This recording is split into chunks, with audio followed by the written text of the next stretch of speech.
이런 거죠. 뭐 국방, 치안.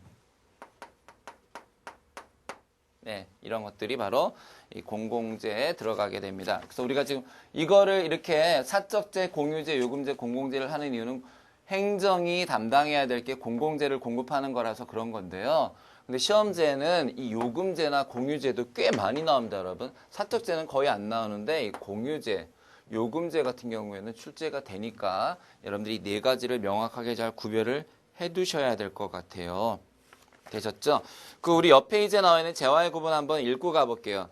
자, 사적재, 민간재라고도 하며 배제성과 자, 사적재는 배제성과 경합성을 모두 가지고 있다. 예, 공공 부분이 개입할 여지가 별로 없으며 서적, 빵, 자동차 등 일상생활에서 필요한 재화들이다.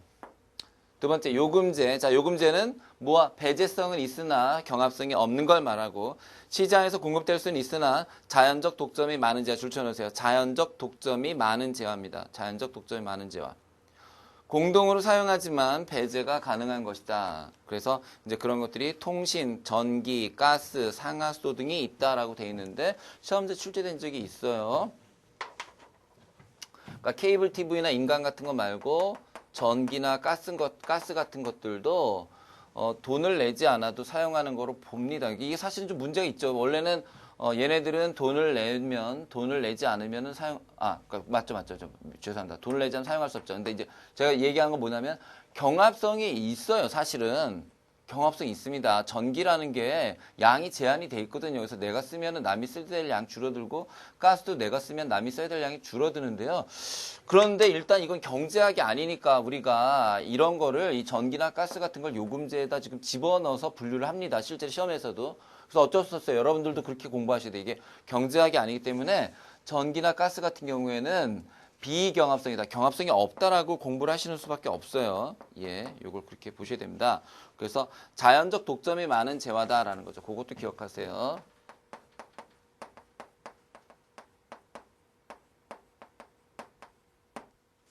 그래서 이런 것들은 이제 대개 이제 뭐 정부가 관리하거나 그렇죠. 그죠?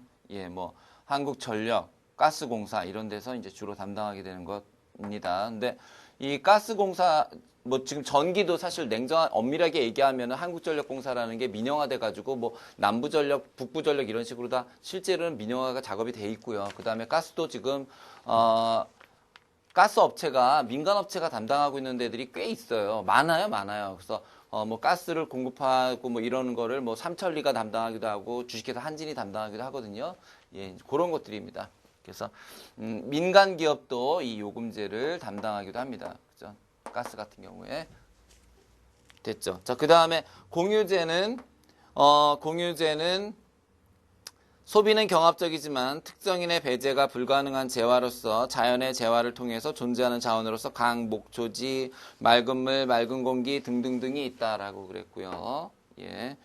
그다음에 그 물속에 바닷속의 고기 같은 경우에는 돈을 내지 않아도 바다에 있는 물고기를 잡을 수는 있지만 내가 물고기를 잡으면 물고기의 개체수가 줄어들므로써 다른 사람이 잡을 수 있는 물고기의 양이 줄어드는 거죠.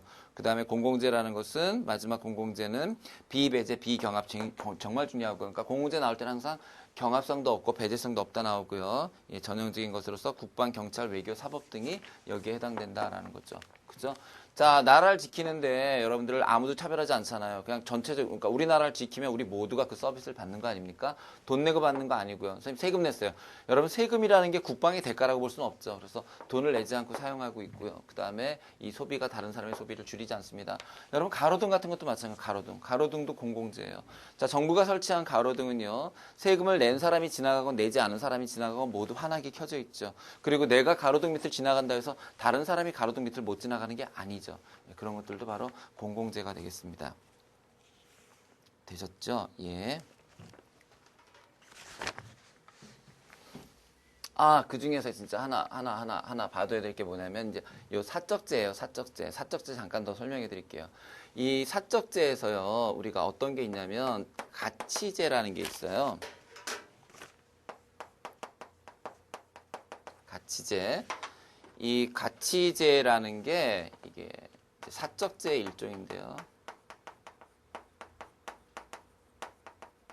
사적재의 한 종류가 되는데 이게 어떤 거를 예를 들 수 있냐면 의료나 교육 같은 것들이거든요. 의료, 교육, 교통 같은 것들이에요. 교통 등, 의료, 교육, 교통 등 국민들에게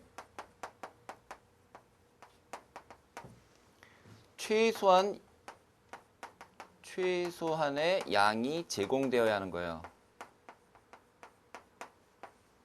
그래야 뭐 한 거예요? 그래야 바람직한 거. 이런 걸 우리가 가치제라고 해요. 이렇게 쓰니까 안 중요해 보이네요. 예, 알아두셔야 돼요. 가치제라는 것은 사적제의 일종인데 그 사적제화 중에서 의료, 교육, 교통. 원래 이건요. 의료, 교육, 교통은 전부 원칙적으로 사적제화여야 돼요. 그러니까 돈 있어야 병원에 가는 거고요. 돈 있어야 교육받을 수 있고 돈 있어야지 지하철 탈 수 있어요. 그런데 가난한 독거노인 치료해주죠. 그죠? 의료보호제도. 그 다음에 무상교육. 초등학교 다 무상교육이잖아요. 그죠? 그거 지금 사실은 사적제를 뭐로 해버린 거예요? 가치제로 해버린 거예요. 그 다음에 교통. 자, 교통 모두가 공짜는 아니지만 60세 이상 할아버지 할머니들 지하철 무료로 타게 해준다. 이런 것들이 전부 예, 이런 서비스를 우리가 가치제라고 얘기합니다. 그래서 가치제는 뭘 아니다. 공공재는 아니다. 여러분 조심하셔야 될 게 이런 것들이 공공재가 아니라는 거예요. 공공재는 아니다. 사적재지만 정부가 제공하는 가치재다. 아시겠죠? 그래서 공공재라는 거는 국가가 제공한다라고 해서 공공재가 아니라 공공재의 뜻은 비배제와 비경합을 가진 거고요. 오히려 비배제, 비경합이 아니더라도 지금 의료, 교육, 교통 같은 경우에는 배제성은 있고 배제성도 있고 경합성도 있음에도 불구하고 국민들에게 그러니까 인간다운 삶을 위해서 최소한 제공돼야 될 양을 국가가 제공하는 그래야 바람직한 것 그런 걸 우리가 가치제라고 이야기합니다.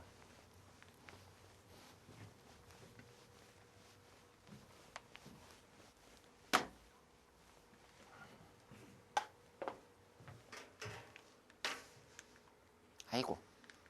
자, 기출문제 한번 풀어볼게요. 여러분들 책에 있죠? 자, 그 문제 같이 풀어보도록 하겠습니다. 재화와 서비스에 관한 설명으로 옳지 않은 것 찾아주는 겁니다. 공유제는, 자, 공유제 하면 머릿속에 뭐가 떠올라요? 아, 공유제. 아, 생각났다. 공유제라는 것은 그 뭐 깨끗한 물이나 이런 것들이다. 비병합성과 배제성을 가지고 있다. 자, 공유제라는 거, 바닷속의 고기들.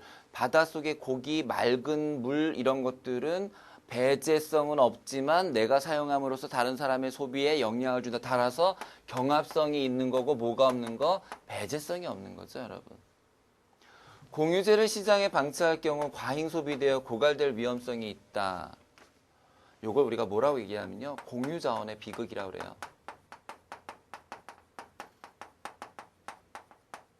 공유자원의 비극. 선생님, 공유자원의 비극은 무엇입니까? 네, 공유자원의 비극은요. 원래는 공유지의 비극이에요. 공유지의 비극. 그래서 이렇게 지금 하나, 둘, 셋, 넷, 다섯. 자, 열 군데의 목장에서 이 10명의 목장 주인들이 이 자기네 양 10마리를 키울 수 있는 만큼의 공유지, 공동으로 갖고 있는 땅이 있다고 할게요. 공유지인 목초지가 있다고 할게요. 여기엔 풀이 풍부하게 있기 때문에 이 사람들이 갖고 있는 10마리의 양을 여기서 충분히 키워낼 수가 있어요. 그런데 자, 개인적으로 생각해 봅시다. 이거를 내가 요만큼만 한다 그러면 모르겠는데 실제로 이렇게 되는 게 아니라 그냥 여기잖아. 이렇게 된 데다가 10마리를 풀어서 지금 풀을 먹이고 있는 거니까 개인적으로 합리적인 선택을 한다면은 어떻게 해야 되냐면 남들은 한 마리 데리고 올 때 내가 2마리를 데리고 오는 게 그게 현명한 거죠. 그게 합리적인 거죠. 왜? 내가 한 마리를 더 데리고 온다 해서 추가적인 비용이 들거나 하는 건 아니거든요.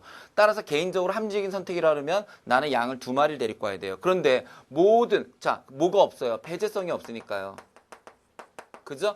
그런데 경합성도 없냐는 거예요. 경합성은 있거든요. 왜 경합성이 있냐면요. 내가 만약에 2마리의 양을 데리고 오고 다른 사람들도 전부 2마리의 양을 데리고 오면 원래 10마리가 충분히 먹을 수 있는 양이 이제 20마리가 그 좁은 울타리 안으로 들어오게 됨으로 인해서 이제 서로 싸우다가 정말 뿌리까지 다 뽑아먹게 되는 거죠. 그 뿌리까지 다 뽑아먹으면 다음엔 풀이 나지 않으니까 벌판이 되고 말아요. 그래서 이제 이 20마리의 양은 모두 죽어버리게 되죠. 이걸 우리가 공유자원의 비극이라고 그래요. 이 공유자원의 비극은 첫 번째, 공유제를 설명할 때 나오고요. 두 번째는 이게 뭐에 대해서 나오냐면요. 이 공유자원의 비극을 막기 위해서는 결국은 국가가 개입해야 된다는 근거로 사용되어지기도 합니다. 그럼 어떻게 하면 되는데요? 이거요? 사유화시키면 돼요. 예, 공유지를 그러니까 10개로 쪼개가지고 그 각자 쓰게 하면은 합리적인 선택을 하겠죠. 두 마리 갖고 죽을 테니까 거기서 자기가 알아서 한 마리만 키우겠죠. 그죠? 그걸 우리가 공유자원의 비극이라고 그러고요. 이제 이 공유자원의 비극이 여러분들이 이제 맨퀴의 경제학이라는 데 보면은 맨퀴의 경제학에서 이게 설명이 나오는데 거기 뭐가 나오냐면 소는 멸종되지 않는데 왜 코끼리는 멸종될까? 이런 설명이 나와요. 그게 뭐냐면요. 코끼리는 공유자원이에요. 물론 이제 그 나라에서 못 잡게 하긴 하지만 그냥 우리가 일반적으로 공유자원에 따라서 코끼리는 누구나 먼저 보는 게 임자예요. 그러니까 막 달려가서 그냥 야 코끼리 해가지고 그냥 코끼리 그냥 상아를 쓱싹쓱싹 잘라갖고 코끼리 죽여버리고 상아만 들고 가. 코끼리 먼저 보는 게 임자니까. 그 결국 코끼리는 주인이 없기 때문에 주인이 없는 코끼리들은 인간의 욕심에 의해서 다 죽어버린다고. 공유자원이니까. 그런데 소는 공유자원이 없잖아. 여러분 산에 가는데 놀고 있는 소를 봤다. 말이 돼? 말이 돼. 소는 다 주인이 있다고. 소는 다 주인이 있어. 멧돼지는 있어도 멧소는 없잖아. 멧소는. 그죠? 그러니까 산에 사는 소는 없어. 다 집에 있어. 다 집에. 그러니까 그게 사유재산이니까 사람들이 다 관리한다고. 그러니까 사람들이 코끼리는 안 잡아먹고 소를 잡아먹는데 소는 멸종되지 않고 코끼리가 멸종되는 이유는 소는 사유재고 사적 재화고 그 다음에 코끼리는 공유재이기 때문에 그렇습니다. 그걸 우리가 공유자원의 비극이라고 해요. 자, 그 다음 순수 공공재를 시장에 방치할 경우 무임승차 문제가 발생할 수 있다고 그랬는데요. 자, 이거 뭐라 그러냐면 순수 공공재의 특징이 비배제예요. 돈 내지 않아도 돼요. 그러면 어떤 문제가 생기냐면 에이 뭐 돈도 안 내도 되는데 뭐 가로등 다 내가 가면 바로 켜지고 뭐 내가 이용할 수 도로도 있고 뭐 좋네. 오케이. 그러면 나는 세금도 안 낼 거야 라는 무임승차 문제가 생길 수 있다는 거죠. 국민의 의무조차 행하지 않을 수가 있다는 거죠. 왜? 무료이기 때문에. 시장이 요금제를 제공할 경우 자연 독점의 문제가 발생할 수 있다. 자, 요금제라는 게 뭐였냐면은요. 아까 배제성은 있지만 경합성이 없는 거다 그랬어요. 배제성은 있지만 경합성이 없는 거. 그래서 그런 것들은 좀 대규모 설비 투자를 요하는 것으로서 자연 독점의 문제가 생길 수 있다 그랬죠. 왜냐하면 이런 게 뭐예요? 가스나 전기나 이런 거라 그랬잖아요. 그러니까 가스나 전기를 그냥 이걸 민간 기업이 가졌을 경우에는 시장이 요금제를 제공한다라는 게 민간 기업이 가스나 전기를 공급할 경우에는 그 뜻이에요. 그럴 경우에 무슨 문제가 생길 수 있다? 독점의 문제가 발생할 수밖에 없다. 그래요, 맞아요. 이 성격상 그래요. 재화의 성격상. 자, 그 다음에 우리나라에선 민간 기업도 요금제 생산에 참여하고 있다. 맞잖아요. 아까 요금제. 그렇죠. 제가 그랬죠. 가스 공급하고 가스 요금 받으러 다니는 거 삼천리도 있고 한진도 있다 그랬잖아요. 정답은 1번이 되겠습니다.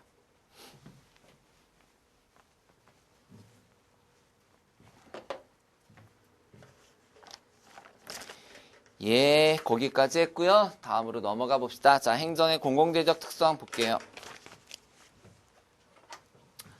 자, 우선 공급 측면의 특성입니다. 자, 공급 측면의 특성과 소비 측면의 특성이 있어요. 뭐 그렇게 크게 구별하는데 의미가 있지는 않습니다. 자, 우선 비시장성, 시장에서 공급 측면에서 보면은 공공재가 뭔데? 공공재, 국방 이런 거. 자, 시장에서 국방이 공급되지 않죠. 시장에서 가로등을 만들어주지 않죠. 이윤을 추구하지도 않으며 성과나 가치를 표현하기도 어렵다. 그래서 시장성이 없다. 두 번째, 정부가 독점하기 때문에 경쟁이 없다. 세 번째, 생산과 동시에 소비됨으로 서비스를 따로 저장해 둘 수가 없다. 그렇잖아요. 가로등을 잘 저장해 두었다가 외딴 마을에 보내자. 뭐야 그게. 없어요. 국방을 잘 저축해 두자. 말도 안 돼요. 치안, 뭐 안 돼요. 그 다음 비분할성. 특정인에게만 분할할 배타적으로. 특정인에게만 분할되지 않죠. 모든 국민에게 평등하게 주어지죠. 어렵지 않죠? 쌤 중요한 건가요? 여기다 제가 아무 표시 안 해드렸나요? 이거 삼각형 안 중요해요. 안 중요해요. 출제 가능성 거의 없어요.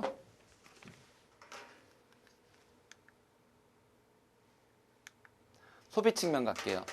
자, 소비 측면은 그나마 이건 조금 중요하니까요. 제가 조금 중요한 건 동그라미 쳐드릴게요. 자, 동그라미. 비경합, 다수가 동시에 이용하더라도 이거 뭐 이미 했죠. 중요한 거긴 한데 이미 했으니까 비경합, 비배제다. 다수가 동시에 이용하더라도 다른 사람의 소비에 영향을 미치지 않는다. 다른 사람의 소비가 줄어들지 않는다. 비배제, 무임승차, 공짜로 탈 수 있다. 대가에 대한 비용 부담하지 않는 사람도 소비에서 배제시킬 수가 없다. 그래서 수익자 부담주의를 적용할 수 없기 때문에 무임차 형성이 발생한다라는 말 좀 기억해 두세요. 이 말은 무슨 말이냐면요. 수익자 부담주의를 적용할 수 없다. 예를 들어 국방 같으면요. 자, 내가